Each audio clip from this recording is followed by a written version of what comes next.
é consensual o reconhecimento dos efeitos negativos quando nos deparamos com um incêndio de grande intensidade, quer a nível económico, paisagístico e social e ambiental. O mesmo não se verifica quando nos referimos a queimas de amontoados, de linhosos ou outros materiais que se encontram proibidos por lei, sejam recorrentes nas queimas e persiste a dúvida se há realmente impacto destas práticas, quer na saúde humana, quer no ambiente. Em nome do Make Braga CLDS 4G, gostaríamos de agradecer aos oradores e ao público aqui presente e relembrar que poderão então colocar as questões aos oradores através do chat ou do bate-papo. As questões serão abordadas no final das duas comunicações, tentaremos que todas sejam respondidas durante este fórum. Caso fiquem questões por esclarecer, pedíamos então que enviassem as vossas dúvidas por mensagem privada na nossa página do Facebook, cujo link ficará agora disponível no chat. Informamos ainda que o fórum, esta sessão, será gravada, ficando disponível para posterior consulta. Quem desejar poderá manter então a câmara desligada. O primeiro orador deste fórum será a doutora Célia Alves, investigadora principal do Centro de Estudos do Ambiente e do Mar, da Universidade de Aveiro, que tem desenvolvido diversos estudos sobre os efeitos do uso do fogo na eliminação de resíduos linhosos na qualidade do ar, que contribuem para o aquecimento global, mas que também representam um risco acrescido para a saúde pública e para o ambiente. Nesta comunicação, a doutora Célia Alves irá abordar os efeitos das queimas e das queimadas na saúde. Vamos então passar a palavra à doutora Célia Alves e desejamos uma boa comunicação. Bem, boa tarde a todos. Em primeiro lugar, quero agradecer o convite e saudar os presentes, ainda que remotamente. Eu vou então partilhar a minha apresentação. Estão a ver? Sim, sim. Portanto, a minha apresentação centrar-se-á sobretudo nos efeitos na saúde que decorrem da poluição atmosférica causada pelas queimas e queimadas agrícolas. Portugal, tal como outros Estados-membros, tem uma rede de estações de monitorização da qualidade do ar que é gerida regionalmente pelas CCDRs, na dependência da Agência Portuguesa do Ambiente, onde são continuamente medidos vários poluentes e verificado o cumprimento dos limites estipulados pela Diretiva da Qualidade do Ar da União Europeia. E o que se tem verificado é que em áreas rurais, onde não há fontes importantes de poluição, como indústrias ou tráfego, os níveis legislados são frequentemente ultrapassados. E observações satélites comprovam que estas excedências ocorrem frequentemente em dias com múltiplos focos de pequenos fogachos, as tais queimas e queimadas. Ao longo dos últimos anos, infelizmente, Portugal tem ocupado o pódio com o número de focos agrícolas, que é o segundo maior da Europa, somos apenas destronados pela Bulgária. A queima a céu aberto de resíduos agrícolas emite inúmeros poluentes para a atmosfera, entre os quais as partículas. Eu vou dar um particular destaque a este poluente e na minha apresentação vão aparecer várias vezes os acrónimos PM10 e PM2,5. PM vem do inglês Particulate Matter, ou seja, matéria ou material particulado.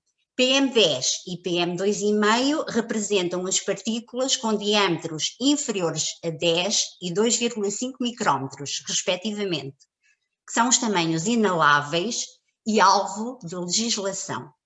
Além das partículas, as queimas e queimadas emitem enormes quantidades de gases, como os óxidos de azoto, o amoníaco, vários compostos orgânicos voláteis, monóxido de carbono e também os gases com efeito de estufa, como o metano e o dióxido de carbono.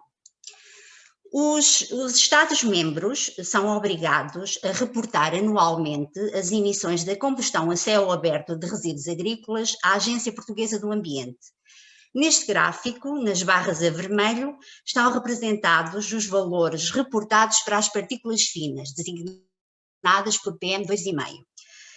As barras azuis representam as estimativas efetuadas pela IASA, um instituto de análise aplicada com sede na Áustria, e estas estimativas têm por base um modelo que entra com dados de satélite e com fatores de emissão que estão reportados na literatura.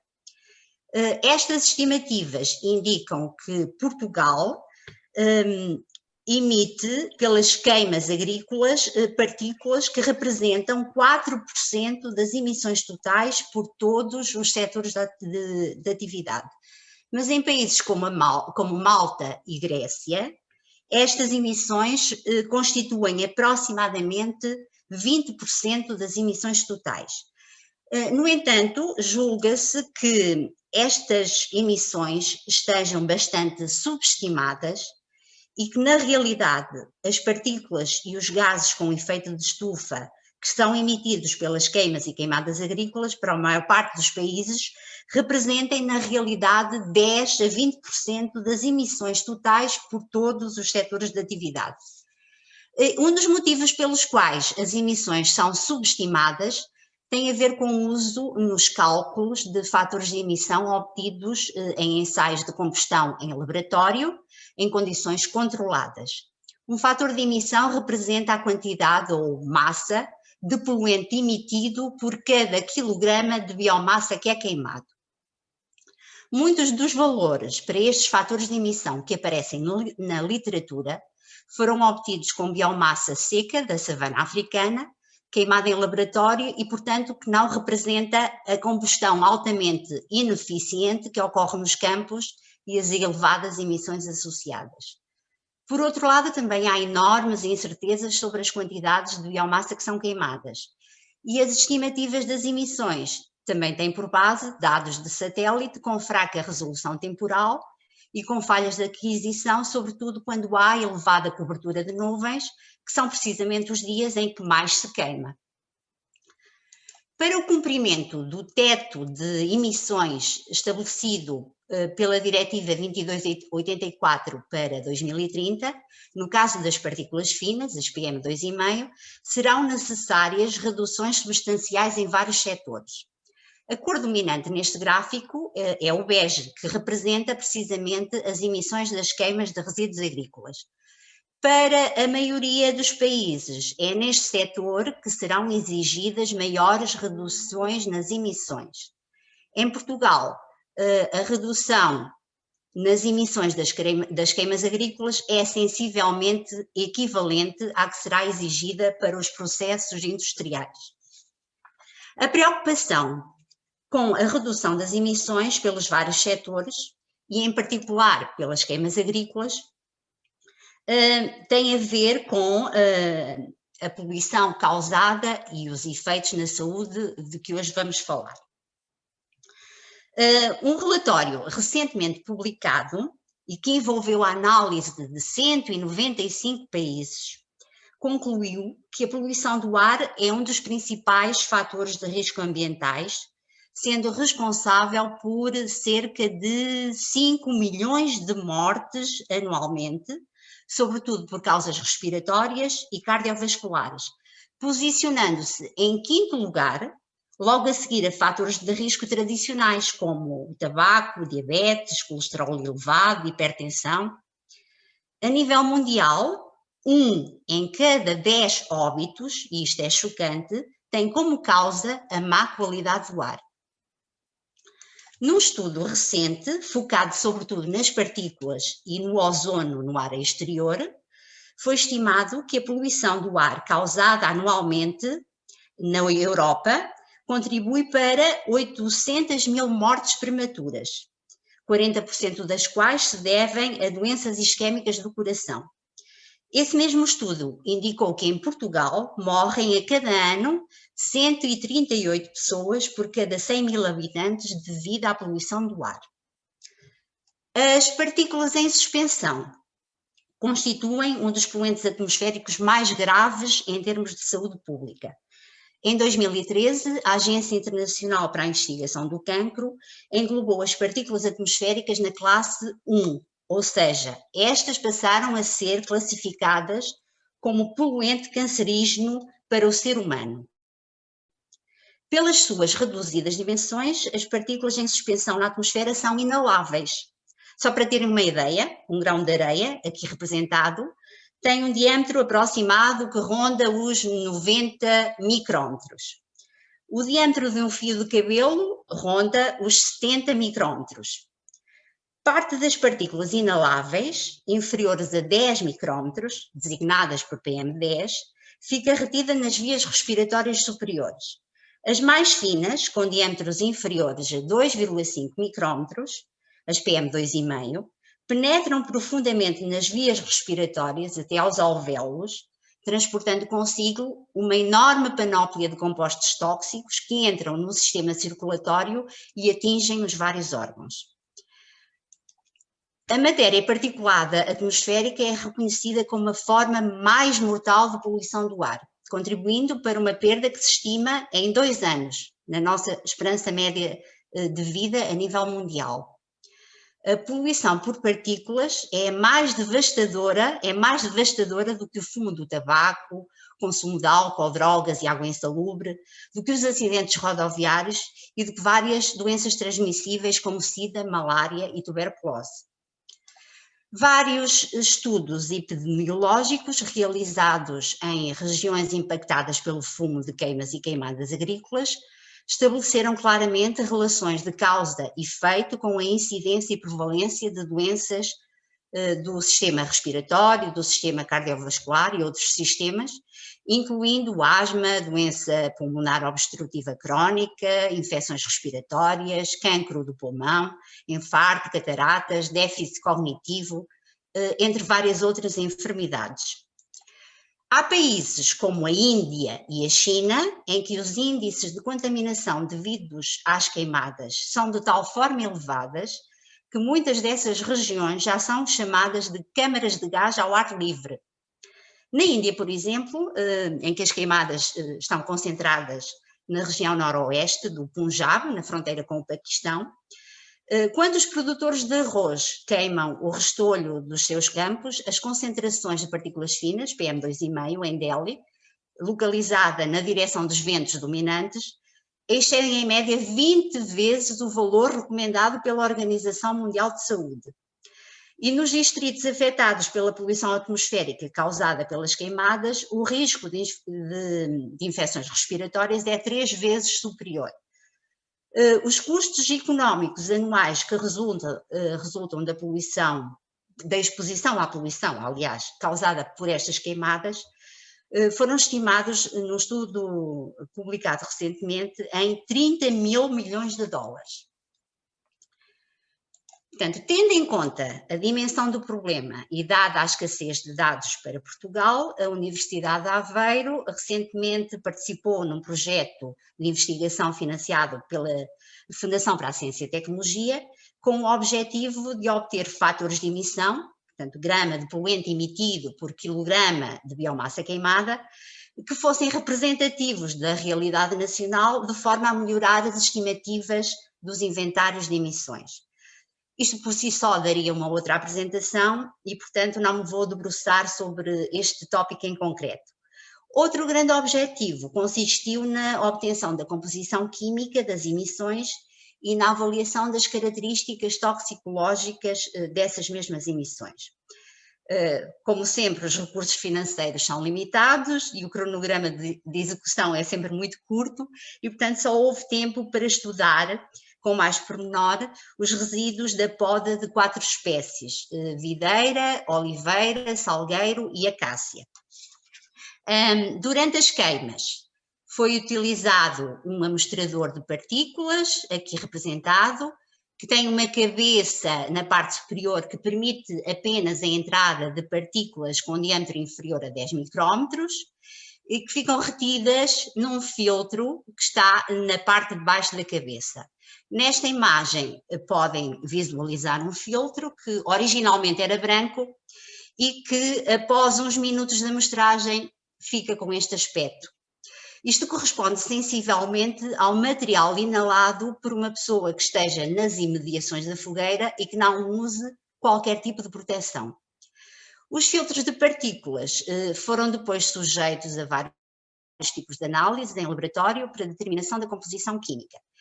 Em paralelo com o amostrador de partículas, foi usado também um sistema de recolha de gases para sacos, que depois permitiram em laboratório determinar as concentrações de monóxido e dióxido de carbono, metano, compostos orgânicos voláteis e outros constituintes gasosos. Devo referir também que se fizeram várias amostragens nos mesmos locais nos dias que antecederam as queimas. Nestes gráficos podem visualizar alguns dos resultados obtidos a título de exemplo. Em geral, os níveis de dióxido de carbono durante as queimas foram 3 a 4 vezes mais elevados do que os chamados níveis de fundo na atmosfera, ou seja, os valores registados nos dias anteriores sem queimas. Os níveis de outros gases, como os óxidos de azoto, metano e alguns compostos orgânicos voláteis, sofreram aumentos de 2 a 4 vezes. As concentrações de monóxido de carbono subiram até 120 vezes para além dos níveis de fundo. No que toca às partículas, nos dias que antecederam as queimas, portanto, eu ampliei esta zona do gráfico para se conseguir ler, a concentração média de PM10 foi de 28 microgramas por metro cúbico de ar, não excedendo o limite diário de 50 microgramas por metro cúbico imposto pela Diretiva de Qualidade do Ar. Durante as queimas, os níveis de PM10 sofreram um aumento de 70 a 250 vezes, dependendo do tipo de ramos queimados, atingindo concentrações da ordem dos milhares de microgramas por metro cúbico. A análise da composição química do material particulado revelou que, enquanto a queima de acácia emite muitos mais sais inorgânicos, como o cloreto de sódio, talvez por ter sido cortada num ecossistema perto da costa sob influência do sal marinho, a videira, em contrapartida, emite menos constituintes inorgânicos, mas muitos mais compostos orgânicos. Aliás, foram detectados mais de 200 compostos orgânicos distintos nas partículas, incluindo diversos tipos de ácidos, álcoois, açúcares, compostos fenólicos, esteróis, e destaca em particular os hidrocarbonetos aromáticos policíclicos, que são reconhecidamente compostos carcinogénicos. E só para terem uma ideia da variabilidade de hidrocarbonetos aromáticos policíclicos, basta observar o gráfico da direita, onde podem ver que, de facto, aproximadamente 20 destes compostos foram detectados nas partículas que resultam da queima dos vários tipos de resíduos. Para avaliar a citotoxicidade, portanto, a toxicidade para as células, os compostos orgânicos que foram extraídos das partículas foram expostos a células pulmonares. Usamos dois tipos de ensaios complementares. O chamado ensaio do WST, que avalia a viabilidade celular, ou seja, se as células se mantêm metabolicamente ativas ou se morrem quando expostas a compostos tóxicos. Outro ensaio complementar foi o ensaio do LDH. Este ensaio avalia a integridade da membrana celular, uma vez que, em resultado da exposição a compostos tóxicos, essa membrana pode sofrer danos ou até rebentar e causa a libertação de enzimas citoplasmáticas. Nestes ensaios, as amostras foram sujeitas a várias diluições, transferidas para placas que continham as células pulmonares, colocadas a 37 graus para simular o nosso organismo, e no dia seguinte adicionamos os reagentes específicos para cada teste para posterior leitura num leitor de microplacas. Foi também avaliada a mutagenicidade, o potencial mutagénico, portanto, o potencial para ocorrerem alterações genéticas decorrentes da exposição. As partículas de fumo foram sujeitas a um teste que se chama teste de Ames, em que se utilizam salmonelas. O nome comercial é TA98 e TA100, mas não vou entrar em detalhes. São bactérias que são geneticamente modificadas e, ao serem manipuladas em laboratório, perderam a capacidade de produzir histidina. e não produzindo histidina, não conseguem multiplicar-se e formar colónias. No entanto, algumas substâncias podem atuar a nível genético e reverter as mutações, ou seja, conferir a capacidade de voltarem a produzir histidina, de se reproduzirem e formar novamente colónias, a que se chama revertentes. Portanto, se elas se multiplicam, quer dizer que as substâncias às quais foram expostas essas substâncias são mutagénicas. O ensaio da viabilidade celular, exemplificado aqui com os resultados para a queima do Salgueiro, revelou que as concentrações de teste mais altas, correspondentes às amostras não diluídas, ou seja, as que representam os níveis inalados pelos agricultores, provocaram a morte de 92% a 99% das células pulmonares. Verificou-se também que as partículas emitidas durante a fase de ignição e a fase de combustão com chama intensa provocaram maiores decréscimos na atividade metabólica celular do que as amostras obtidas na chamada fase latente, a fase final com fumo, mas já com pouca ou nenhuma chama.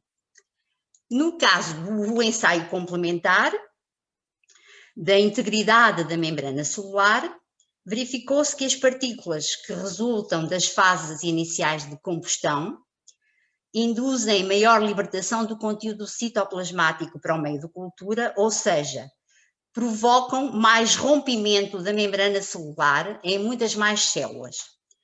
Para as concentrações mais elevadas, as tais que representam os níveis de exposição dos agricultores, 35% a 99% das células perderam a integridade das suas membranas. Nos ensaios de mutagenicidade, apenas as amostras de partículas resultantes da queima na fase de ignição e na fase com chama de vides e de salgueiro é que revelaram algum potencial mutagénico.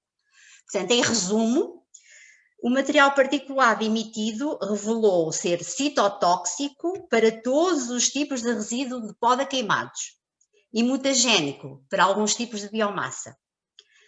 A toxicidade do material particulado de queimas e queimadas foi também comprovada em estudos anteriores noutras regiões. Por exemplo, no estado de São Paulo, que é o maior produtor no Brasil de cana-de-açúcar, durante décadas, entre os meses de maio e outubro, os agricultores ateavam fogo aos canaviais para promover a limpeza das folhas, que são consideradas matéria-prima descartável. Por imposição legal, as queimadas de palha de cana-do-açúcar têm sido sucessivamente substituídas pela colheita mecanizada, mas o problema da poluição atmosférica gerada pelas queimadas, neste caso, ainda está longe de ser completamente ultrapassado. Para avaliar a toxicidade do material particulado emitido durante as queimadas dos canaviais, foram realizados vários trabalhos de comparação de amostras obtidas no centro da cidade de São Paulo, numa interseção de duas vias com tráfego muito congestionado, com amostras de Araraquara, uma cidade mais pequena, também no estado de São Paulo, muito impactada pela poluição causada pelas queimadas dos canaviais nas áreas circundantes. Para fazer esta comparação, foram escolhidos filtros de partículas de ambos os locais com concentrações semelhantes. Para avaliar a toxicidade pulmonar, foram realizados ensaios in vivo, utilizando ratos, que sofreram instilação intratraqueal de partículas, tendo sido depois analisados vários parâmetros mecânicos e histológicos do pulmão. Também foram feitos ensaios de mutagenicidade, pelo tal teste de Ames com salmonelas, tal como fizemos em Aveiro. Os resultados revelaram que os parâmetros mecânicos e histológicos do pulmão, como o colapso alveolar, integridade alveolar, entre outros parâmetros, foram mais afetados no caso das amostras de Araraquara, influenciadas pelas queimadas, do que nas amostras de São Paulo, mais afetadas pelo tráfego. As amostras de Araraquara apresentaram um potencial mutagénico cerca de 40%, aliás, mais elevado comparativamente com as amostras de São Paulo. Ou seja, para concentrações atmosféricas semelhantes, As partículas emitidas por queimadas são mais tóxicas do que as resultantes do tráfego. Para concluir, julgo que não restam dúvidas de que o fumo emitido nas queimas e queimadas é mais tóxico do que o de outras fontes, podendo provocar graves efeitos na saúde, pelo que é necessário consciencializar os proprietários agroflorestais para a adoção de outras práticas de gestão de resíduos. Entre as práticas de gestão alternativas, inclui-se a trituração e incorporação de sobrantes agrícolas, florestais e de jardinagem no solo, o que contribui para a manutenção da matéria orgânica, para o aumento da fertilidade, para a devolução de nutrientes ao solo. Não sei se é uma das práticas já implementadas em Braga. As práticas ancestrais de pastoreio e utilização de resíduos agroflorestais para camas de animais também devem ser promovidas. E dependendo do tipo de resíduos, estes podem ser encaminhados para compostagem ou vermicompostagem, para a produção de biocombustíveis e de biogás por digestão anaeróbia, também para a geração de energia via combustão ou gaseificação, ou para a produção de biocarvão por pirólise lenta. O biocarvão possui o dobro do poder calorífico da biomassa agroflorestal, pelo que representa uma fonte de energia quer para aquecimento doméstico, quer industrial. O biocarvão é também um excelente produto para introdução em solos pobres e desequilibrados, funcionando como reestruturador dos solos e sequestrador de carbono, contribuindo para o aumento da fertilidade. Aliás, a Universidade de Aveiro está a participar num projeto precisamente para avaliar a aplicação de biocarvão a vinhas na região da Bairrada. É óbvio que muitas destas práticas de gestão alternativas só podem ser implementadas com associativismo e com apoios públicos. Para terminar a minha apresentação, quero agradecer a outros membros do Centro de Estudos do Ambiente e do Mar da Universidade de Aveiro que participaram na investigação, agradecer também as fontes de financiamento e a vossa atenção por me terem ouvido durante estes minutos e parabéns pela iniciativa. Muito obrigada, doutora Célia Alves. Foi uma comunicação de veras informativa. Creio que estamos agora muito mais esclarecidos e conscientes realmente dos efeitos reais que uma simples queima pode ter na saúde humana e realmente na urgência na adoção de novas práticas e que, como também já referimos no início e tivemos a oportunidade de partilhar, realmente o município está realmente a apostar numa alteração destas práticas com a utilização dos biotrituradores e na sensibilização da população para a adoção de novas práticas. Vamos passar então para a próxima comunicação com o professor doutor António Bento Gonçalves, presidente da Associação Portuguesa de Geógrafos e diretor do Departamento de Geografia da Universidade do Minho e da Licenciatura em Proteção Civil e Gestão de Território e que tem desenvolvido diversos estudos sobre os incêndios florestais, os impactos que isso tem na erosão e na degradação dos solos e nos riscos naturais. Durante esta comunicação teremos a oportunidade de abordar os efeitos que realmente a queima e as queimadas têm no ambiente. Vamos passar então a palavra ao professor doutor António Bento Gonçalves e desejamos então uma boa comunicação.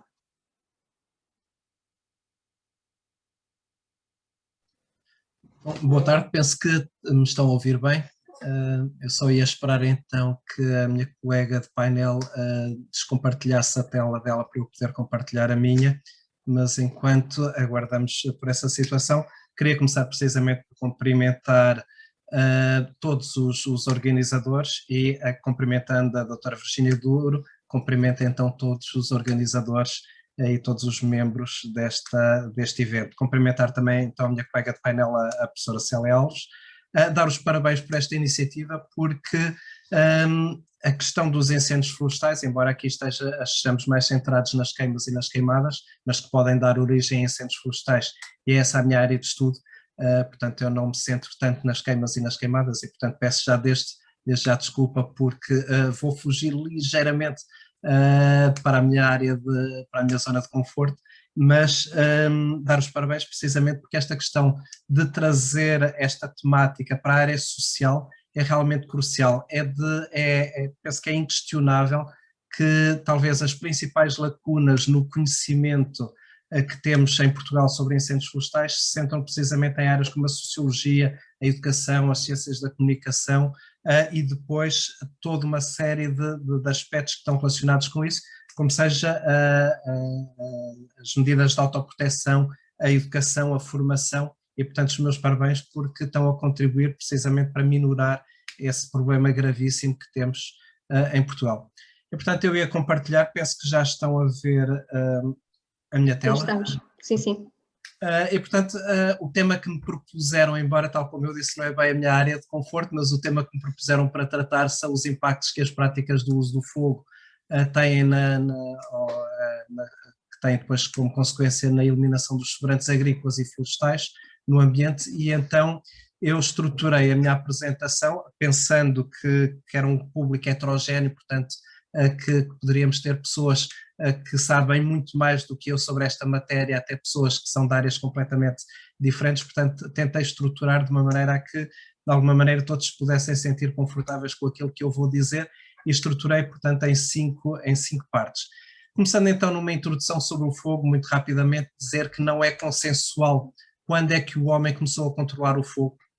Há variedíssimos estudos, há pelo menos um que aponta já para uma data de 1,5 milhões de anos.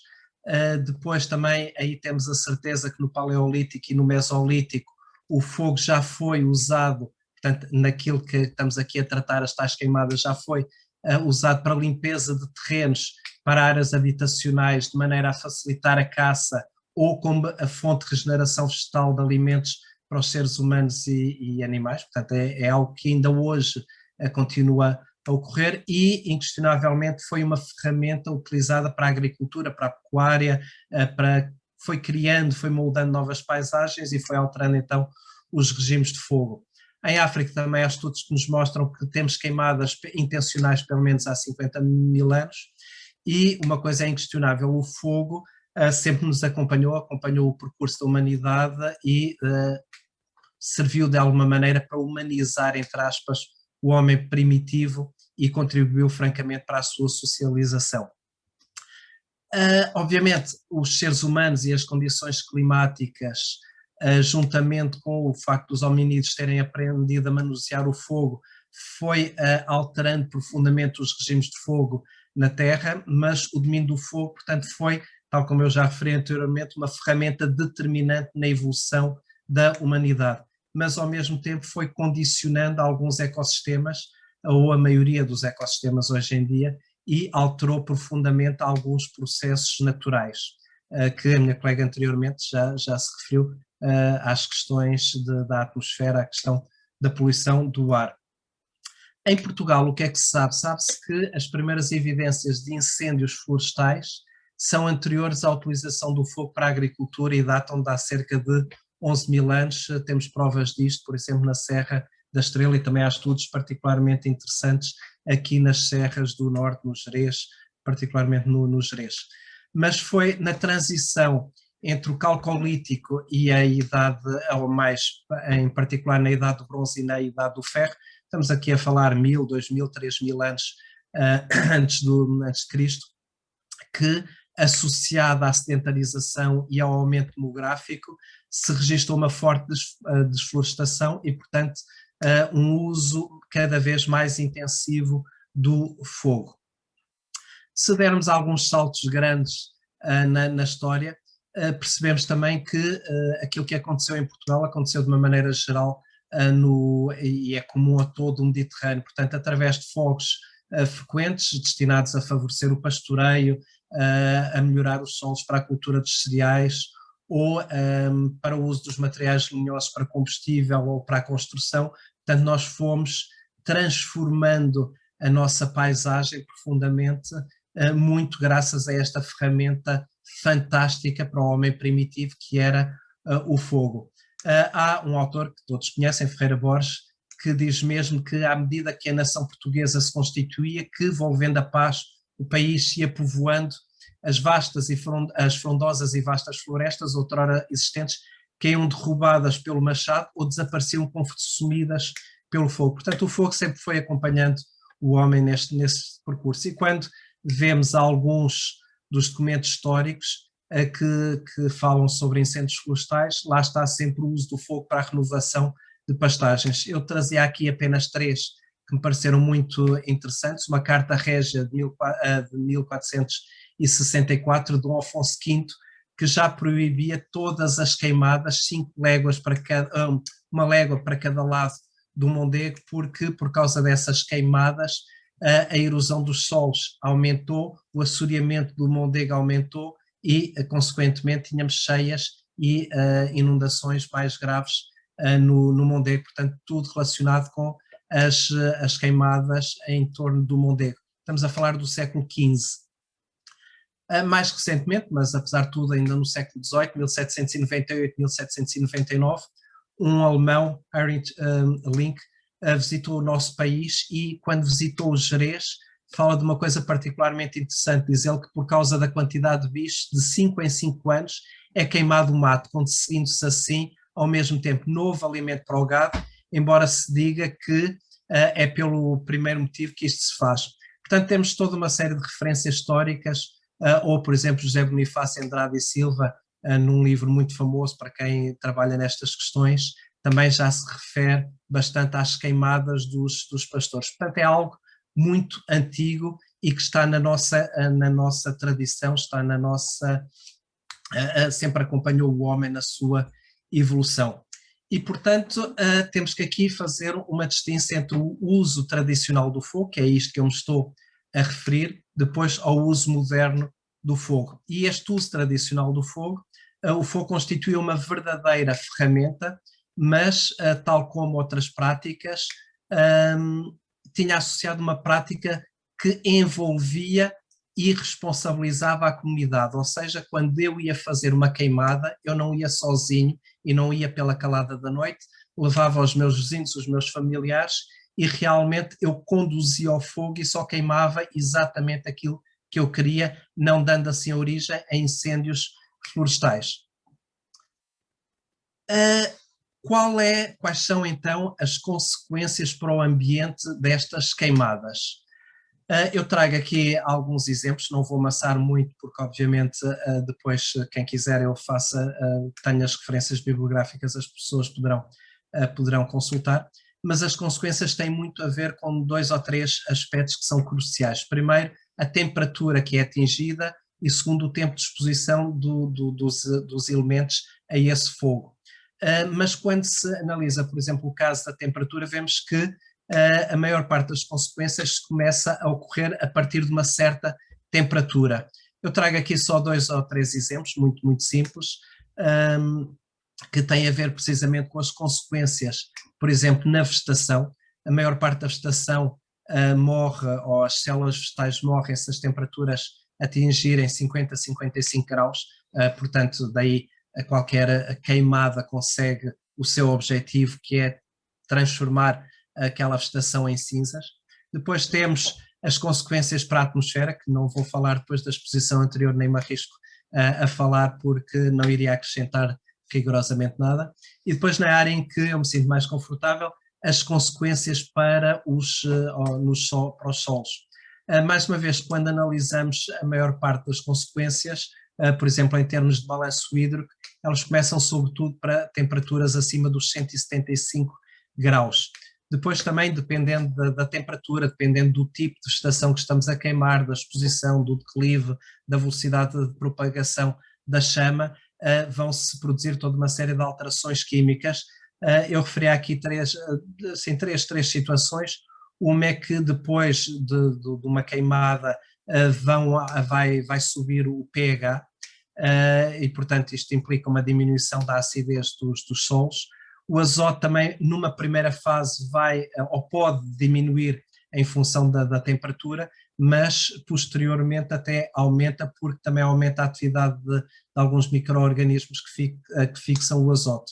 E o carbono, obviamente, vai ser transformado em CO2, e peço desculpa pelo simplismo que estou a pôr nestas questões, mas para abreviar e para não ser tão exaustivo. Também, por exemplo, em termos de um aspecto muito importante, que é a questão dos seres vivos na manta morta, a questão da decomposição e a questão da matéria orgânica também está muito relacionada com as condições locais, por exemplo, com a umidade do solo, com o tempo de exposição das chamas. Portanto, há imensas variáveis que nos dificultam particularmente a generalização, porque depois, de local para local, mudando algumas condições, mudam abruptamente os resultados. Mas de uma maneira muito geral podemos falar ali nos 120 graus como um limite a ter em consideração.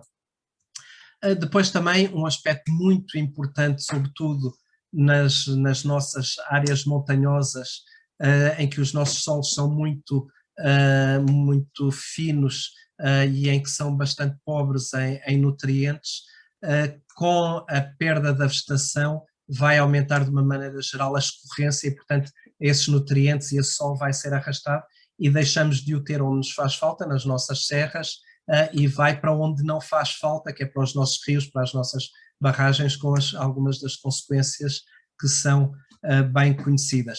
E, portanto, as consequências são muitas, mas não podemos dizer que as queimadas têm todas estas consequências. Aquilo que eu tentei mostrar aqui é que varia muito local para local e das características próprias dessa queimada e do local onde se está a realizar. Então, chegamos também aqui a um ponto que é a questão das queimadas e das queimas. A minha colega falou abundantemente das queimas, eu vou falar mais das queimadas e não combinámos minimamente porque não nos conhecíamos, portanto é a primeira vez que tenho o prazer de estar a partilhar um fórum com ela, não nos conhecíamos, mas calhou particularmente bem, ela centrou-se nas queimas, eu vou estar mais centrado nas queimadas. Tudo isto está tipificado na nossa legislação e nos diferentes documentos, e quando vemos tem que se ter algum cuidado com a terminologia, porque podemos estar a falar de coisas muito diferentes e estando a generalizar. Normalmente, tal como eu disse, de uma maneira mais simplista, as entidades falam em queimas e queimadas, mas depois quando desagregamos vemos que podemos estar a falar de queimas agrícolas, de queimas florestais, e como também foi demonstrado anteriormente, é completamente diferente estar a queimar, por exemplo, sei lá, tojo, carqueja, ou estar a queimar acácias, ou estar a queimar outros sobrantes florestais. Podemos estar a falar de borralheiras, queimadas pastoris, que são as mais comuns e aquelas que normalmente estão associadas aos incêndios florestais e que até estão tipificadas com o número 125 depois como causa de incêndio florestal. Depois temos as queimadas para a caça, as queimadas para a acessibilidade, as queimadas para proteção de incêndios. Portanto, temos que ter algum cuidado quando nos referimos a isto, porque são coisas diferentes. Até agora tinha estado a falar do fogo tradicional, mas esse fogo já se extinguiu, já não existe há muito tempo. O que é que temos atualmente? Temos então o uso atual do fogo, que é um mero vestígio do fogo anterior à industrialização e à mecanização agrícola, e, sobretudo, como todas as condições foram tão profundamente alteradas, com a profunda destruturação do mundo rural foi tão alterado que o uso do fogo foi bastante limitado e até criminalizado. E, portanto, hoje em dia, para se poder usar, há toda uma série de regras que é preciso cumprir. Mas, ao ser criminalizado e ao ser limitado, também o seu conhecimento, a sua boa prática foi-se reduzindo substancialmente. E porquê é que foi criminalizado e porquê é que é limitado e porquê é que é tão perigoso? Porque, efetivamente, e qualquer português sabe, neste momento, talvez um dos principais problemas ambientais, sociais e económicos que temos em Portugal são os incêndios florestais, e 2017 mostrou a questão humana, que até aí íamos vendo, sempre dramático, com 13 mortes, com 12 mortes, com 20 mortes, mas a dimensão de 2017 foi algo que não passava pela cabeça, penso que de ninguém, um drama com aquela dimensão que ceifou diretamente a vida a 116 pessoas.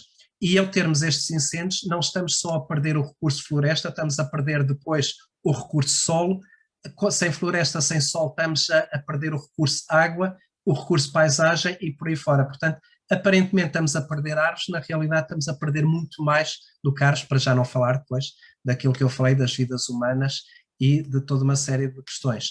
E porquê é que isto é tão dramático em Portugal? Porque nós estamos num dos cinturões mais propensos à ocorrência de incêndios, em que temos muita precipitação no inverno, temos muito calor no verão, temos um relevo muito acidentado, sobretudo a norte do Rio Tejo, e há um autor muito conhecido para quem trabalha a questão dos incêndios florestais, Stefan Pine, que diz mesmo que Portugal e o norte de Portugal e a Galiza têm um piroclima, porque juntam as tais características mediterrâneas com a feição atlântica, o que dá uma produtividade vegetal tremenda. Nós aqui no norte conseguimos ter incêndios no mesmo sítio em fevereiro e em setembro. A vegetação de fevereiro a setembro cresce o suficiente para voltar a arder em setembro. E depois, por uma questão, e aí os parabéns mais uma vez a este evento, a questão social, a questão das atitudes e de comportamentos leva a que tenhamos uma das mais elevadas taxas de ignição a nível mundial, que esgotam por completo a capacidade de resposta dos nossos bombeiros. E, portanto, temos territórios muito pouco resilientes ao fogo, muito na sequência daquilo que eu há bocadinho estava a dizer, o tal colapso do mundo rural, em que nos anos 50, 60 se deu o colapso por completo do sistema agro-silvopastoril, o colapso demográfico com a migração para o litoral ou para o estrangeiro, que levou ao colapso socioeconómico. Tudo isto dava para 3 ou 4 palestras. O nosso regime de propriedade é muito complicado porque somos o único país da Europa que a esmagadora maioria das propriedades está nas mãos de privados, nada contra isso, obviamente, mas geralmente são absentistas e são particularmente idosos hoje em dia e não têm apoio técnico e não têm conhecimento para as novas realidades, numa dimensão de propriedade muito, muito reduzida, meio hectare, 1 hectare, e depois com os nossos políticos nos últimos 40, 50, 60 anos a esquecerem-se por completo do interior, a esquecerem-se por completo do mundo rural. Temos ali um jornalista da nossa praça muito conhecido a dizer que falamos demasiado de incêndios e quase nada do fim do mundo rural. Que basta ver quando se fala da segurança das nossas aldeias, quando se fala das aldeias seguras, quando se fala das unidades locais de proteção civil. No passado nós tínhamos as aldeias seguras de uma forma natural, porque em torno da aldeia tínhamos as hortas, tínhamos o jardim, tínhamos o pomar, à volta deste pomar tínhamos ainda os campos e as culturas arvenças, à volta disso tínhamos pastagens arborizadas e só depois é que vinha a floresta. Com esta destruturação, com o abandono, com a reconversão em floresta não gerida, a floresta chega à casa das pessoas. E por isso é que com este colapso todo do mundo rural e com a diminuição abrupta, e vemos aqui o crescimento das áreas da população urbana e a diminuição da população rural, obviamente isto levou a que a queima das populações rurais, as comunidades rurais, deixaram de usar a biomassa para se aquecer, para produzir alimentos por aí fora, e isso era crucial para a manutenção da paisagem rural e, portanto, tudo isto se destruturou e por isso é que é tão complicado poder deixar ainda usar o fogo. Porquê? Porque todas estas situações que eu tenho estado a falar levam invariavelmente sempre a 2 consequências: o aumento significativo do risco de incêndio e a degradação e erosão dos solos, com depois as tais consequências que eu disse em termos hídricas e por aí fora. Mas depois temos outro problema, é que deixando de queimar sistematicamente, deixando com esta destruturação, todo o ecossistema se mantinha ele próprio, ou seja, as pessoas de forma natural de 5 em 5 anos reduziam o combustível e, portanto, quando efetivamente acontecia um incêndio, o incêndio era pequeno, era reduzido, não provocava mortes, não provocava grandes situações. Hoje em dia, com o acumular deste combustível, em 3 anos, por exemplo, aqui no norte, no distrito de Braga, no concelho de Braga, em 3 anos podemos ter facilmente 10 toneladas de matéria de combustível por hectare, ou seja, permitir já um incêndio de muito difícil controle por parte dos bombeiros. Para não falar, mais uma vez, das tais questões sociais, em que sistematicamente temos idosos a morrer por causa da limpeza dos terrenos, portanto situações verdadeiramente terríveis, ou obrigar pessoas completamente descapitalizadas, pobres, miseráveis, a ter que gastar as fortunas que não têm a limpar os terrenos. Portanto, em termos sociais isto é dramático e é algo que tem que ser visto. Porque a nossa vegetação, que cresce muito rapidamente, tem uma inflamabilidade, um poder calorífico, uma combustibilidade muito alta e, portanto, é muito fácil de arder. Também as nossas florestas, entre aspas, e se houver algum biólogo na sala virtual, espero que me perdoe, porque não estamos a falar de florestas, estamos a falar de povoamentos florestais, obviamente, mas por uma questão de facilitismo de linguagem vou continuar a usar floresta, as nossas monoculturas são muito propensas para que surjam incêndios de grandes dimensões, de grande intensidade, muito difíceis de serem controlados. Todos os estudos, eu trouxe aqui o PNPO, todos os estudos apontam para que com as mudanças climáticas vamos ter um agravamento geral da frequência e da intensidade dos incêndios, e isto vai se refletir obviamente nos incêndios rurais. Todos os estudos, por exemplo, mesmo os mais relacionados aqui especificamente com o Val do Ave, mostram tendências que levarão a que o período de ocorrência de incêndios florestais se irá alargar e os grandes incêndios florestais serão mais recorrentes. Eu chamava só a atenção aqui para estes 2 pontos aqui, a diminuição da precipitação em fevereiro e o aumento da temperatura em março. Quem é de Braga sabe que se passear ao sábado ou domingo com a família até ao Gerês, até à Cabreira, até a Serra de Faf, vê 1000 colunas de fumo em março. Porquê? Porque são as tais queimas e as tais queimadas. E agora temos um problema, diminuindo a precipitação em fevereiro, a vegetação vai ter menos umidade, o sol vai ter menos umidade, aumentando a temperatura em março, temos aqui uma situação perfeita para que estas queimas e estas queimadas facilmente possam fugir ao controle daquilo que a doutora Virgínia dizia no início muito bem. A esmagadora maioria das pessoas que faz isto hoje em dia começa a ter uma idade avançada com as óbvias limitações físicas e, portanto, deixa fugir facilmente estas queimas e estas queimadas, transformando-se em incêndios. Temos alguma esperança, foi lançado há muito pouco tempo este programa de transformação da paisagem, que com a famosa bazuca vai ter um interessante pacote financeiro para concretizar, para tornar as nossas paisagens mais resilientes, e também temos o famoso cadastro que, veja-se, já em 1820 o Philippe Falk dizia que um país era a obrigação mínima de um país era ter o cadastro. Estamos em 2021 e ainda não o temos, mas finalmente ele vai avançar, o cadastro simplificado, obviamente não vai resolver tudo, mas vai ajudar. E terminava muito rapidamente dizer que tudo isto precisa, e renovava os meus parabéns por esta iniciativa, de muita educação, de muita formação e de muita sensibilização, porque a informação é muita,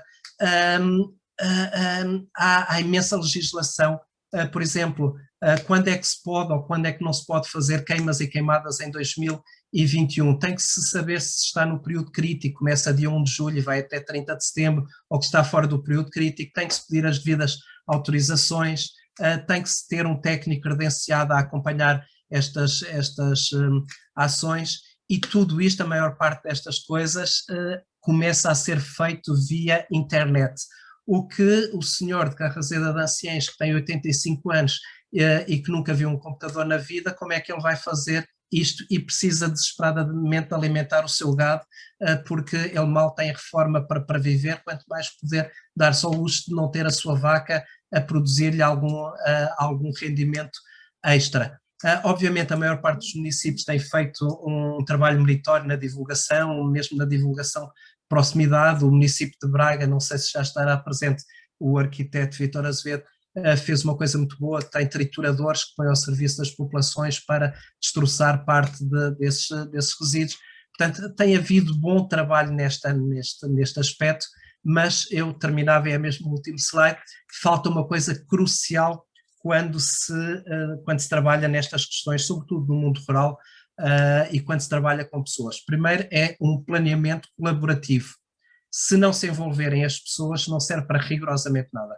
Se não for um planeamento participado, as pessoas não irão compreender. É feito em Lisboa, sem o mínimo conhecimento do que é que se passa em Fafião, e portanto tem que se envolver as pessoas. E o segundo aspecto que eu queria deixar, e é mesmo a última nota que eu deixo, é: faz-se muito, faz-se imenso, só que raramente se faz a monitorização e a avaliação. E qualquer processo básico de planeamento tem que levar a monitorização e a avaliação para quê? Para depois incorporar correções. Portanto, nós estamos a fazer muito, mas não sabemos, a maior parte das vezes, não sabemos se estamos a fazer bem e para que é que estamos a fazer, e quais são as consequências positivas ou negativas disto tudo. E, portanto, eu deixo aqui quatro fotografias, acho que penso que apelativas, que é isto que nós queremos, não é o cinzento, não é o preto. Eu até sou da Académica de Coimbra, portanto gosto do preto, nada contra o preto, mas não na floresta, não nas nossas serras, aí sou muito pelo verde, é isto que queremos, e agradeço então a paciência que tiveram de estar a ouvir este tempo, que penso que me excedi um bocadinho, para além dos 25 minutos que tinha prometido. Muito obrigado. Muito obrigada, não sei se deu, até tenho mais um minuto, ainda teria mais um minuto de comunicação. Muito obrigada, professor doutor António Bento Gonçalves, pela sua comunicação. É realmente muito relevante termos conhecimento das diversas utilizações que o homem teve e tem atualmente com o fogo, e compreender também que os regimes de fogos florestais têm sofrido alterações e que se têm revelado muito preocupantes, que é uma realidade atual. E que há impactos no ambiente e que esses impactos são inegáveis, e é importante também compreender esta multiplicidade de efeitos que as diversas utilizações do fogo podem ter. Penso que nós já temos aqui algumas questões também colocadas pelo público, que vou passar então a colocar. Algumas estão direcionadas para a doutora Célia Alves e outras penso que seja também para o doutor António Bento Gonçalves. A primeira pergunta que foi colocada aqui no chat é se a queima de amontoados e de material linhoso é prejudicial para a saúde, como já foi referido pela doutora Célia Alves. Se pode também inferir que o uso de lareiras para o aquecimento das habitações poderão ter os mesmos efeitos similares à queima de linhosos. Ainda bem que colocam essa pergunta, porque além deste projeto mais focado em queimas agrícolas, eu coordenei e participei num outro projeto mais focado na queima residencial de biomassa. E, portanto, fizemos a avaliação não me recordo o número de espécies, mas certamente mais de 10 espécies lenhosas que queimamos em lareiras e em recuperadores de calor. E também, ultimamente, fizemos queimas em salamandra de pellets, porque é um combustível emergente no mercado. E realmente as concentrações obtidas dentro das salas são elevadíssimas, em particular no caso das lareiras. Eu mostrei aquele limite de segurança para a nossa saúde de 50 microgramas por metro cúbico para as partículas. E no caso das salas com lareira aberta, facilmente se atingem concentrações da ordem de 800 microgramas por metro cúbico. No caso dos recuperadores de calor, como tem uma porta, é um sistema vedado, e portanto a combustão é mais eficiente, as concentrações são substancialmente mais baixas, mas mesmo assim excedem o valor recomendado pela legislação europeia e pela Organização Mundial de Saúde.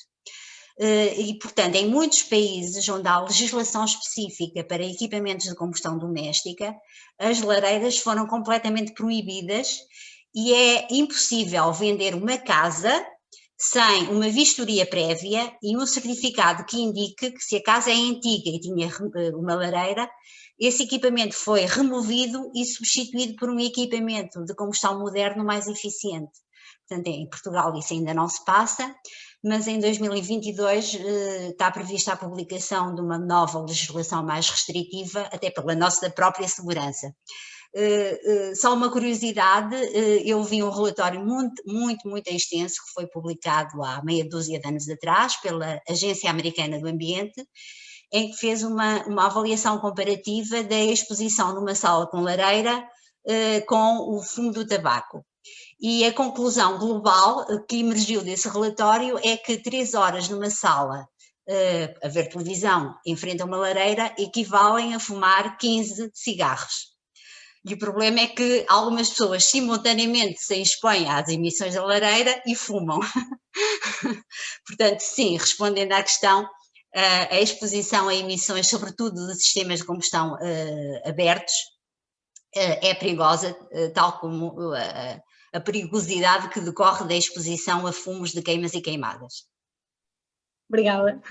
Temos duas perguntas que eu penso que iremos atrever a aglutinar estas duas perguntas. A primeira, o meu vizinho faz queimas constantes de linhosos verdes e secos. Ele está afastado de cerca de 20 metros. Poderá ter efeitos na minha saúde, visto ser recorrente? e uma próxima que, a nível da absorção de partículas, para uma pessoa asmática que viva perto de vizinhos que façam queimadas com alguma regularidade, quais são as maiores preocupações a ter? É claro que depende dos ventos dominantes, se os ventos sopram a favor e trazem o fumo para a casa da pessoa que está a levantar a questão. Portanto, se isso acontecer, eu recomendo que se fechem as portas e janelas e que se evite a entrada de fumo, porque certamente, se é recorrente, essa pessoa vai estar exposta a níveis preocupantes e com compostos que são tóxicos, como eu demonstrei. Principalmente se for um asmático, porque está mais do que demonstrado, não apenas em trabalhos de Portugal, mas por esse mundo fora, que a exposição ao fumo, de incêndios, de queimas, de queimadas, de lareiras, contribui para a exacerbação de crises de asma e, no caso de doentes mais graves, pode levar a uma ida ao hospital. Portanto, evitar essa exposição. E há diferenças entre a queima de linhosos verdes e secos? Ou é diferente? Há. Um amontoado de biomassa mais seca contribui para uma combustão mais eficiente e, portanto, há mais emissão de CO2, mas menos emissão de outros gases e partículas. Portanto, material linhoso verde e úmido potencia a emissão de muitas mais partículas e compostos gasosos tóxicos e, em contrapartida, a emissão de CO2 é mais baixa. Portanto, uma combustão mais eficiente ocorre com uma biomassa mais seca. E se a distância, ou se há realmente determinada uma distância de segurança, aqui refere, por exemplo, se 20 metros é já seguro para salvaguardar qualquer efeito? Pode não ser, mais uma vez refiro que depende da direção dos ventos, mas pode não ser. Aliás, nós fizemos um trabalho comparativo a mostrar a várias distâncias na direção do vento predominante e distâncias de 200 metros ou 300 metros continuávamos a ter níveis que excediam os recomendados pela Organização Mundial de Saúde. Depois penso que esta aqui poderá ser direcionada para os dois oradores, o que poderá ter menos impacto quer na saúde, quer no ambiente, a queima de grandes amontoados ou dividir ou parcelar estas queimas em pequenos amontoados e fazer queimas repartidas, dependendo que sejam repartidas em diferentes dias, ou seja, com menor dimensão de amontoados, se o impacto é igual na saúde e no ambiente. Bem, eu não sou proprietária florestal e, portanto, não tenho muita prática nesta gestão e queima de amontoados, mas eu julgo que quando se faz um amontoado e se tem biomassa para alimentar a combustão, vai havendo reposição gradual, ou seja, não se faz uma pilha gigantesca para queimar de uma vez só. Acaba por haver reposição pontual de biomassa.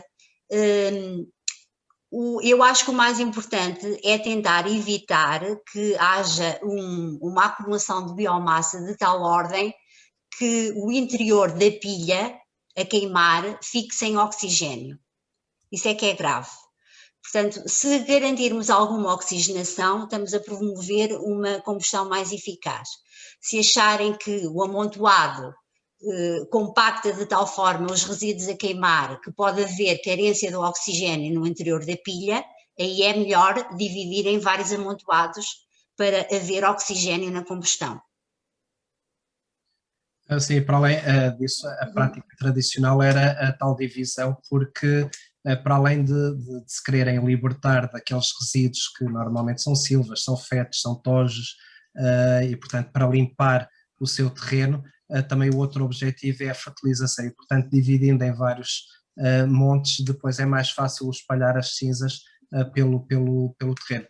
Em termos de consequências para o ambiente, há a questão da atmosfera, que obviamente a minha colega já falou, porque depois as queimas propriamente ditas para o sol são muito localizadas, portanto não têm esse efeito que há bocadinho referia em termos de sol, em termos de águas a não ser muito localizadas. As queimadas é uma coisa diferente, uma queimada pode queimar 1 hectare, 2 hectares, 10 hectares, 20 hectares, a queima não, a queima é algo que uma pessoa sozinha manuseia portanto algo que terá 2, 3 metros por 2, 3 metros, e não nunca muito alto, porque senão perde completamente o controle e não consegue realmente reduzir aquilo a cinzas, e o objetivo é reduzir efetivamente tudo a cinzas.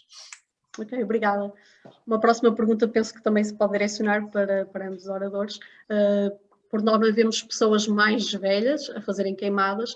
Que ações podem ser, no vosso entender, podem ser criadas para sensibilizar esta população mais idosa sobre as queimadas?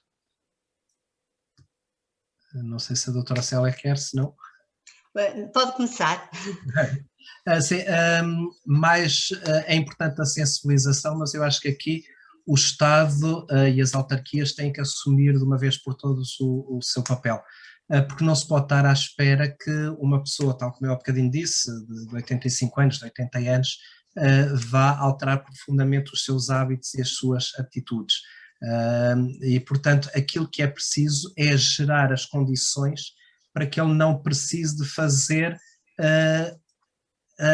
coisas más. Eu recordo, por exemplo, uma coisa dramática. Em 2003, uma das 23 pessoas que morreram nos incêndios florestais de 2003 foi uma senhora com uma certa idade que estava a queimar lixo doméstico no quintal à frente da sua casa, e que viu aparecer um Jeep da GNR, ou um carro da GNR, melhor dizendo, e como sabia que estava a fazer mal, fugiu, caiu, bateu com a cabeça, desmaiou e morreu no incêndio que aquela pequena queima de lixo doméstico provocou. Portanto, veja-se os dramas que podem estar associados a isto.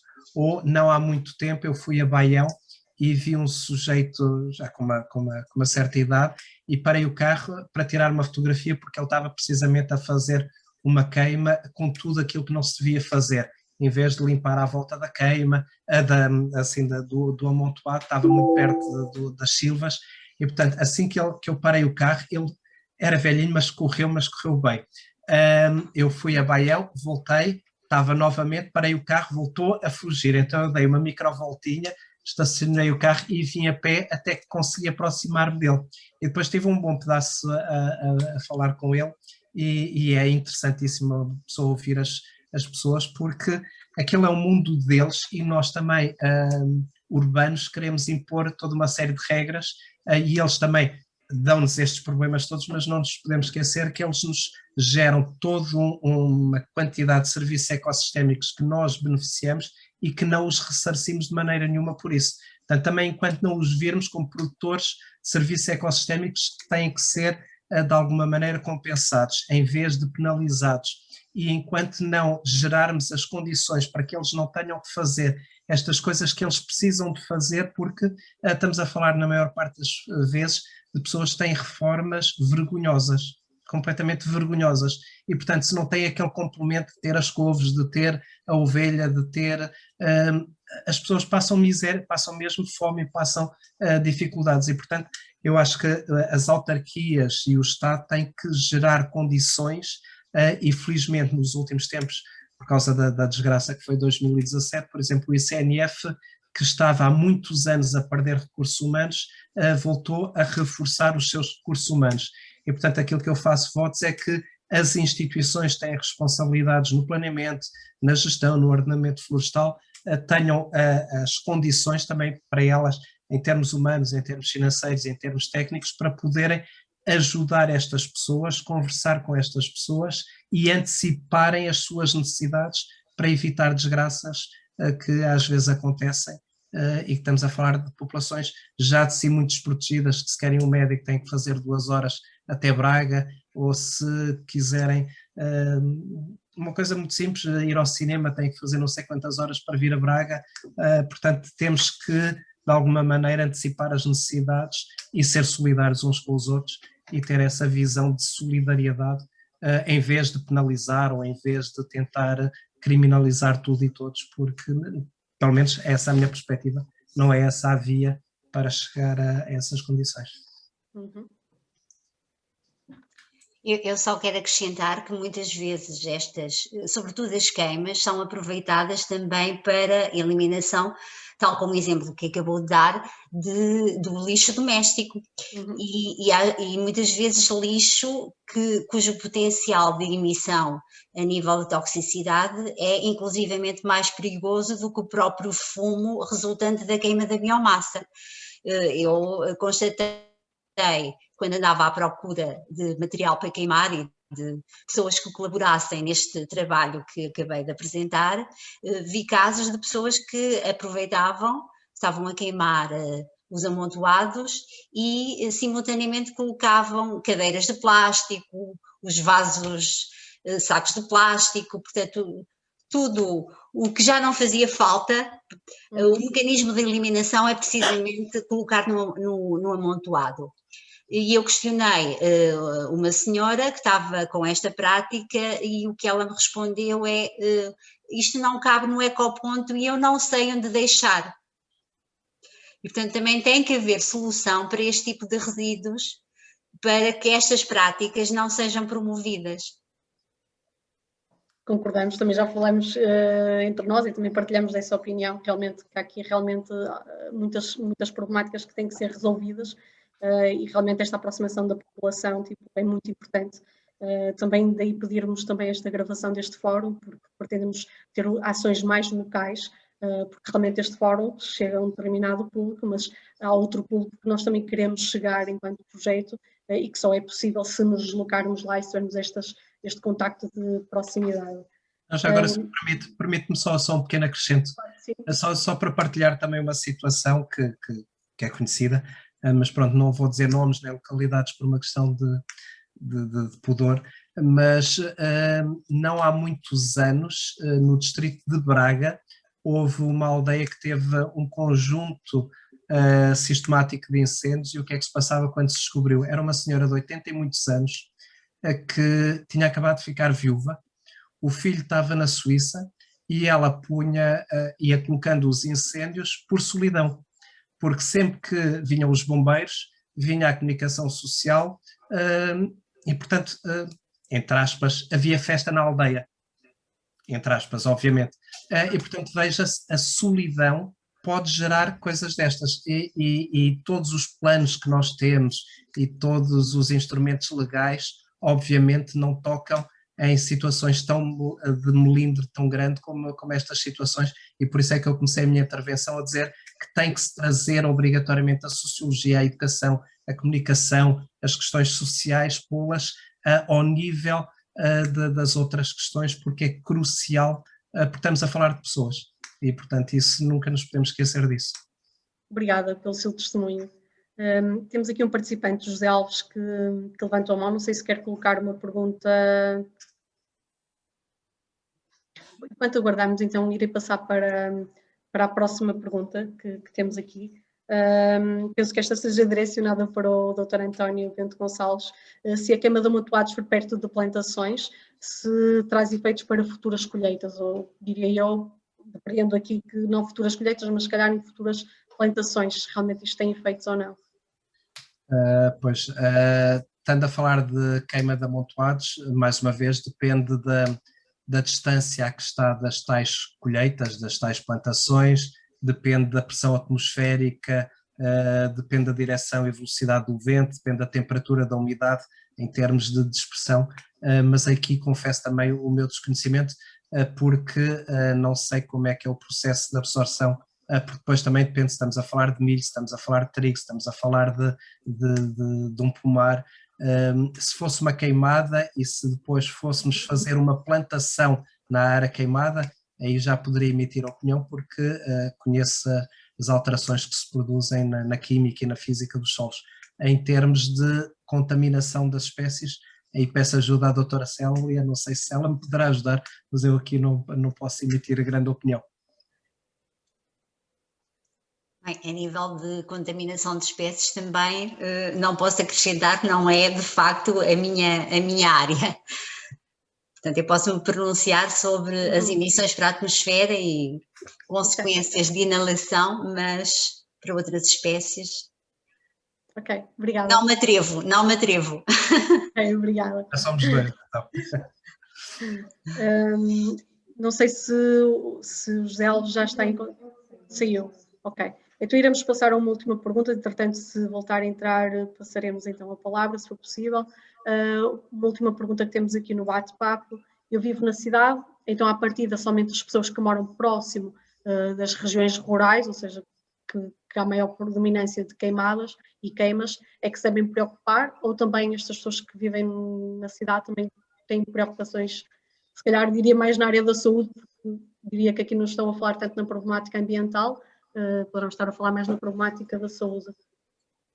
Bem, a atmosfera não é um compartimento estanque, é um compartimento aberto, e, portanto há dispersão, e sobretudo se há queimas e queimadas em número razoável, e sobretudo em dias de inverno com fraca dispersão, e eu não queria entrar aqui em pormenores técnicos, mas há uma coisa que se chama a camada limite da atmosfera, que é a camada onde nós vivemos, na baixa troposfera, e que permite a dispersão de poluentes.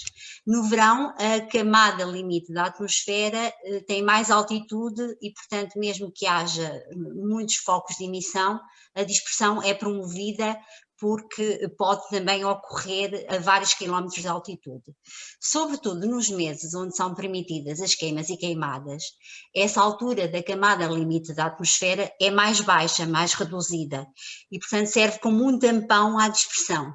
E, portanto, mesmo que as emissões ocorram em focos, em aldeias, pode haver condições de dispersão e certamente que as emissões vão atingir áreas urbanas. E uma maneira de saber se o ar está com boa ou má qualidade é consultar, por exemplo, a página da Agência Portuguesa do Ambiente, que se chama Qualar, e podem escolher a estação de monitorização da qualidade do ar mais próxima e ver quais são os níveis e o índice de qualidade do ar. Obrigada, doutora. Aliás, eu na minha apresentação dei como exemplo aquela cidade brasileira que tem um nome estranho, Araraquara. Portanto, as amostras que serviram de comparação com as amostras de São Paulo foram obtidas também no centro da cidade de Araraquara, e os canaviais localizam-se a alguns quilómetros de distância da cidade, e no entanto vimos os resultados que, quando se está a queimar, uma pessoa que resida no centro vai estar certamente exposta a concentrações que até podem ser semelhantes às verificadas no centro de São Paulo, mas que pela sua composição, tal como eu mostrei, são muito mais tóxicas. Obrigada. O José Alves voltou a entrar, não sei se já nos consegue... Vamos só aguardar que está a conectar o áudio, se realmente ainda pretende...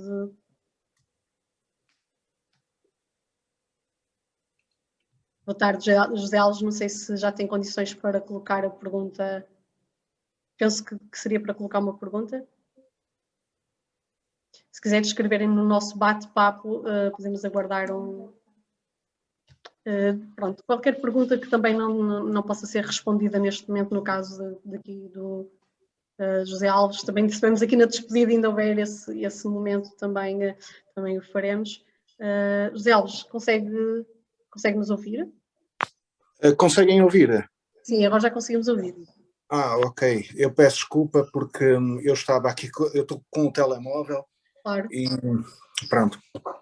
Então é assim, eu sou técnico florestal da Câmara de Braga há relativamente pouco tempo. Eu já conheço a Célia Alves há muitos anos, apesar de só ter estado com ela uma vez por causa de, creio que foi acidentes de matérias perigosas, qualquer coisa assim. Pronto, o que eu queria dizer é o seguinte, eu concordo aí com algumas coisas que foram ditas pelo professor, nomeadamente os constrangimentos que existem em relação à legislação, em relação a todos os procedimentos para uma melhor valorização dos resíduos florestais. No entanto, eu acho que neste momento nós temos a possibilidade de eliminar todas as queimas ao nível daquilo que são os resíduos agrícolas. Em termos de resíduos florestais, é muito mais complicado, quer por questões do relevo, do terreno. E eu relembro, por exemplo, na questão dos eucaliptais, é preciso fazer a seleção de toiças, é preciso, muitas vezes, nas novas plantações, é feita apenas uma ripagem do terreno e os resíduos mantêm-se lá, ou a situação mais fácil passa por queimar, não é? Depois, em relação também às questões ambientais e de saúde pública, mas principalmente em relação às questões ambientais, eu lembro também na questão do fogo controlado, porque é uma matéria que passa um bocadito ao lado, e o fogo controlado pode ser, de certa forma, pode fazer uma analogia com as queimadas, e portanto o fogo controlado costuma ser feito ali por meados de fevereiro, março, abril, por aí, que é quando costuma ser feito, e queima-se em extensões bastante grandes, e portanto não há o devido acompanhamento das influências que tem ao nível das alterações, quer climáticas, quer também de efeitos nocivos para a população. Relativamente à questão da Câmara de Braga, o que está a fazer é precisamente a questão dos biotrituradores, mas também, como o professor disse, é preciso concluir se efetivamente está a ser bem utilizado, ou seja, através das evidências com resultados, não é? E isso é a fase 2, que é o projeto que nós estamos neste momento a fazer, que é a fase 2 do projeto. E aí entraremos com análises da qualidade do ar, entraremos com também outros indicadores, e vamos também reforçar a questão da trituração dos resíduos através da instalação de um centro de biotrituração, e também com outros equipamentos mais adequados para o efeito, e portanto é um projeto que está a dar o início, digamos assim, está no início, mas que a breve prazo eu creio que começará a ter os resultados indicados. Agora, a questão das queimas, como disse, em terrenos florestais, sobretudo em terrenos florestais, por dificuldade naquilo que é a infraestruturação que existe na floresta, nomeadamente caminhos florestais, de acesso às propriedades e por aí fora, torna-se muito difícil ajudar o proprietário florestal nesse sentido, no sentido da recolha ou trituração até no local. O que se fazia lá em baixo, no centro do país, era colocar os cepos, por exemplo, em cordão paralelos à curva de nível, e portanto mantinha-se os resíduos, por isso é que também não havia tantas queimas de sobrantes. Mas lá está, o país, apesar de pequeno, tem muitas diferenças, portanto, e essas diferenças, e aqui a gestão florestal que existe no norte do país, nomeadamente em Braga, é quase nula, digamos assim. Aqui não há gestão florestal nenhuma, não se planta com passos adequados, não se faz, pronto, enfim, daria outras conversas. Pronto, no fundo era só para dizer isto para já, e concluo por aqui. Obrigada, José Alves, pelo seu testemunho também e pelo enquadramento realmente do município. Realmente, antes de iniciarmos o fórum, também estivemos a falar aqui com os oradores realmente de ações que têm vindo a ser implementadas aqui pelo município, até porque no último fórum também tivemos aqui o arquiteto Vítor Azevedo, que também fez esse enquadramento. Não havendo mais perguntas, penso que iremos dar por finalizado este fórum. Queremos mais uma vez agradecer a presença dos oradores, à doutora Célia Alves e ao professor doutor António Bento Gonçalves. Agradecemos também ao público que hoje esteve presente e informamos que as temáticas abordadas nos fóruns vão de encontro com as necessidades que o Concelho de Braga tem vindo a sentir. Para terminar, relembramos que a gestão de sobrantes pode ser realizada sem utilização de fogo na maioria das situações e que os efeitos realmente são reais, quer na saúde, quer no ambiente, a utilização de fogo para a eliminação de sobrantes, ainda que esta percepção só se verifica às vezes a longo prazo. O município de Braga está fortemente empenhado que o uso do fogo deixe de ser uma prática recorrente, capacitando os municípios para a utilização de práticas mais amigas do ambiente e para a segurança da saúde pública. Resta-me por agradecer pela vossa participação e um até breve, e também comunicar também aqui aos nossos participantes que iremos fazer chegar um breve inquérito de avaliação, onde poderão também nos sugerir algumas temáticas que gostariam de serem abordadas no âmbito destes fóruns, e uma boa tarde para todos. Estou aqui a perguntar se podem remeter as apresentações. Esta gravação ela está a ser gravada, ela será disponibilizada no canal do YouTube do Make Braga, do projeto Make Braga CLDS 4G, no fim da nossa comunicação, e depois de reorganizarmos aqui a nossa gravação, iremos fazer chegar o link para poderem voltar a ouvir o fórum. Obrigada a todos.